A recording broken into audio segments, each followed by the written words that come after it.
നമസ്കാരം. മറ്റൊരു ഹിസ്റ്റോറിക്കൽ നാണയം പരിചയപ്പെടാം. നേപ്പാളിൻ്റെ 4 പൈസ.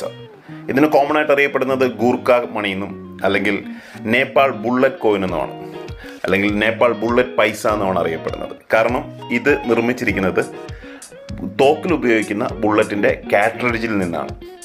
അതായത് കാട്രിഡ്ജ് എടുത്ത് ഒരു നാണയമാക്കി മാറ്റിയിരിക്കുകയാണ്. രണ്ടാം ലോക മഹായുദ്ധകാലത്ത് ഗൂർഖ റെജിമെന്റ് ജപ്പാനെതിരെ ഉപയോഗിച്ചിരുന്ന കാട്രിഡ്ജുകൾ കൊണ്ട് നിർമ്മിച്ച നാണയമാണ് ഈ 4 പൈസ.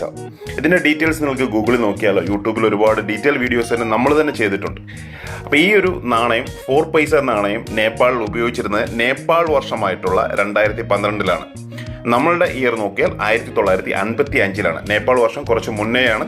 നമ്മളുടെ വർഷം നോർമൽ ഇയർ 1955 ഉപയോഗിച്ചിരുന്നതാണ്.